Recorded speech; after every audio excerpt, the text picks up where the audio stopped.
আর আল্লাহর হাবিব সাল্লাল্লাহু আলাইহি ওয়াসাল্লাম বলেছেন, ইন্না খায়রাল কালামে কিতাবুল্লাহ, ইন্না খায়রাল কালামে কিতাবুল্লাহ ওয়া খায়রাল হাদি হাদিয়ু মুহাম্মাদিন ওয়া শাররাল উমুরি মুহদাসাতুহা ওয়া কুল্লু বিদআতিন দালালাহ ওয়া কুল্লু দালালাতিন ফিন্নার। আল্লাহ রাসূল বলেন, ফা ইন্না খায়রাল কালামে কিতাবুল্লাহ।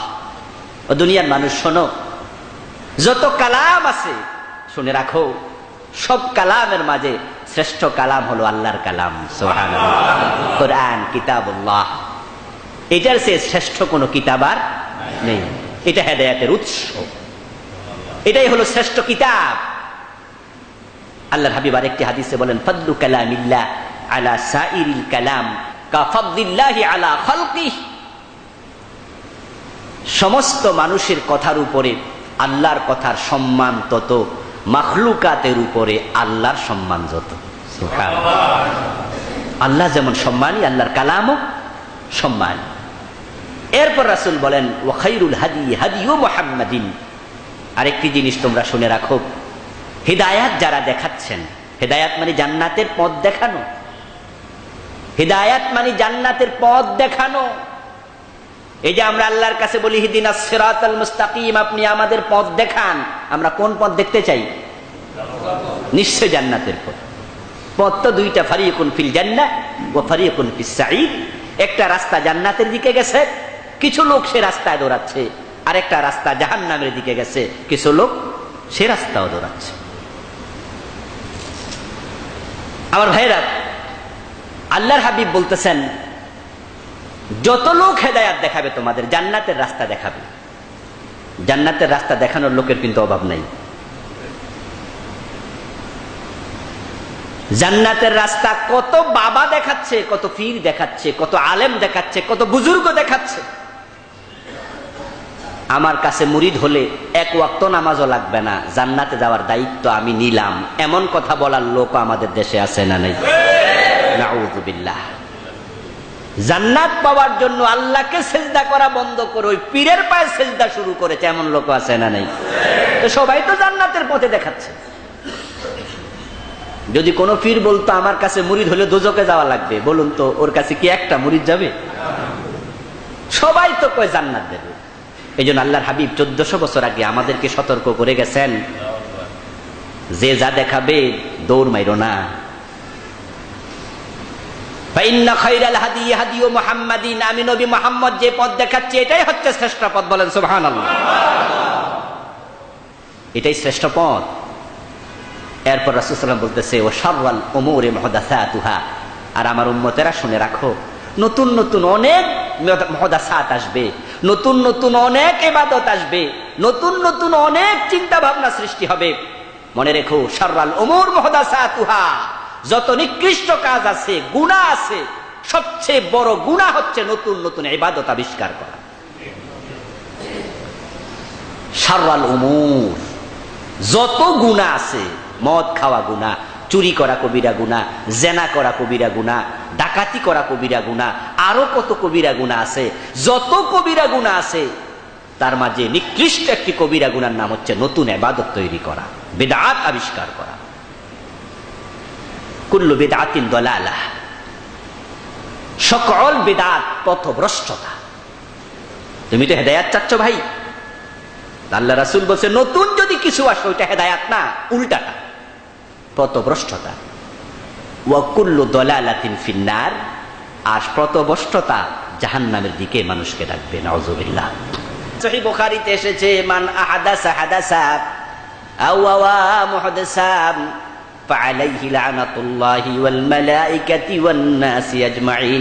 রাওয়াহুল বুখারী। আল্লাহর হাবিব বলে, যে ব্যক্তি নিজে বেদাত আবিষ্কার করবে অথবা কোন বেদাতিকে আশ্রয় প্রশ্রয় দেবে, মানে হাদাসা হাদাসা, যে ব্যক্তি বেদাত আবিষ্কার করবে, আও আওয়া মুহদাসাম, অথবা কোন বেদাতিকে আশ্রয় প্রশ্রয় দেবে, হাদিয়া তোপা দেবে, লালন পালন করবে, সহযোগিতা করবে, ফাআলাইহি লানাতুল্লাহ, তার উপরে আল্লাহর লানত, ওয়াল মালাইকাতি, ফেরেশতাদের লানত, ওয়ান নাসি আজমাইন, তামাম মানবতার লানত। নাউযুবিল্লাহ। সহিহ বুখারীর riwayat। তাহলে আপনারা তো জানেন সহিহ বুখারীর হাদিসগুলো সহিহ, আল্লাহর হাবিবের বক্তব্য। তো আল্লাহ রাসূল বলতেছেন যে বিদআত আবিষ্কার করবে এবং বেদাতীকে আশ্রয় প্রশ্রয় দেবে তার উপর আল্লাহর লানত। আস্তাগফিরুল্লাহ, আস্তাগফিরুল্লাহ। আরেকটি হাদিসে আল্লাহর হাবিব বলেন, মান ওয়াক্কারা সাহিবা বিদআতিন ফাকাদ আনা আলা হাদামিল ইসলাম। যে ব্যক্তি কোনো বেদাতীকে সহজ সালাম দিল, বেদাতীকে সম্মান দেখালো, সে ইসলাম ধ্বংসের কাজে সাহায্য করলো। তাহলে বেদাতি আল্লাহর হাবিবের কাছে কতটা নিকৃষ্ট যে বেদাতিকে সালাম পর্যন্ত দেয়া নিষেধ। আমি কিছুক্ষণ পরে সাহাবীদের বক্তব্য উদ্ধৃত করব, সেখানেও দেখবেন সাহাবারা কিভাবে বেদাতিকে সালাম দিতে পর্যন্ত বর্জন করেছেন, নিষেধ করেছেন। আল্লাহ রাসূল বলছেন যে ব্যক্তি বেদাতিকে সম্মান জানালো সে ইসলাম ধ্বংসের কাজে সহযোগিতা করল। আরেকটি হাদিসে রাসূল বলেন, মান ইবতাদা বিদআতান লা ইয়াকবালুল্লাহু মিনহু সালাতান ওয়ালা সিয়ামান ওয়ালা হাজ্জান ওয়ালা উমরাতান ওয়ালা সারফান ওয়ালা আদলা ইয়াখরুজু মিনাল ইসলাম কামা তাখরুজু শারাতু মিনাল আজিন আও কামা ক্বালান নবী আলাইহিস সালাতু ওয়াস সালাম। আল্লাহর হাবিব বলেন যে ব্যক্তি বেদাত আবিষ্কার করে ইসলামে বেদাত বানায়, বেদাতটাকে শরীয়তের অংশ বানায়, সওয়াবের কাজ বলে প্রচার করে, দলিল নাই, তারপরও বলো এত সওয়াব আছে, এত সওয়াব আছে, এত সওয়াব আছে। এ জাতীয় কথা বলার লোক ভালো মানুষদের ভিতরেও আছে না নাই? আরে সতর্ক হবেন, সাবধান মুসলমান। যে আপনি বললেন এটা এত সওয়াব, ওইটা এত সওয়াব, আর আমরা যখন বলি এটা ইসলামে নাই, তখন কয় হুজুর তাহলে আজীবন যে শুনাইছি অমুক হুজুর বলছে। আমার বন্ধু কতজন কত কথা বলবে, দলিলবিহীন কোন আমলের এক আনা মূল্য নাই। আল্লাহ রাসূল বলেন যে ব্যক্তি বেদাত তৈরি করবে, বেদাত প্রচার করবে, আল্লাহ তাআলা তার পক্ষ থেকে কবুল করবেন না। আল্লাহু আন ইয়াকবালা আমালা সাহিবি বিদআতিন হাত্তা ইয়াদা বিদআতাহু ওয়া লা ইয়াকবালা তাওবাতা বিদআতিন হাত্তা ইয়াদা বিদআতাহু। যিনি এই বেদাত প্রচার করেন, বেদাত আবিষ্কার করেন, আল্লাহ তার কোনো আমল কবুল করবেন না।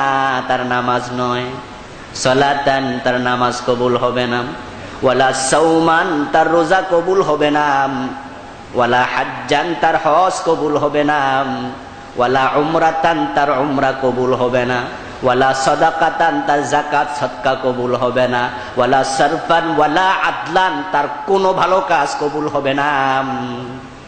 ইবেন আল্লাহ তার তাওবাটাও কবুল করবে না হাত্তা ইয়াদা বিদআতাহু, ওই বেদাত যতক্ষণ সে না ছাড়বে। আল্লাহ রাসূল বলেন তার কোনো আমল আল্লাহ কবুল করবেন না, ইভেন তার তাওবা পর্যন্ত কবুল হবে না। যদি ওই বেদাতটাকে সঙ্গে রাইখা সে তাওবা করে, যদি তাওবা কবুল হোক, তার আমল কবুল হোক সে চায়, তাহলে সে বেদাত ছেড়ে তারপরে তাওবা করা লাগবে। এটা জঘন্য একটি কাজ। হাদিসের শেষ অংশে রাসূল বলেন ইয়াখরুজু মিনাল ইসলাম। ওই ব্যক্তিকে কেন তুমি সালাম দেবে না? আমরা তো জানি যে বেনামাজি তারেও সালাম দেয়া যায়, যদি মুসলমান, যদি বেরোজদারি হয় তাকেও সালাম দেয়া যায় যদি মুসলমান হয়। কিন্তু বেদাতিকে সালাম দেয়া, সম্মান করা পর্যন্ত কেন নিষেধ? রাসূল বলেন ইয়াখরুজু মিনাল ইসলাম। ওই বেদাতি ইসলাম থেকে বেরিয়ে যায় কামা তাখরুজু শারাতু মিনাল আজিন, যেমন আটার খামির থেকে টান দিলে চুল বের হয়ে যায়।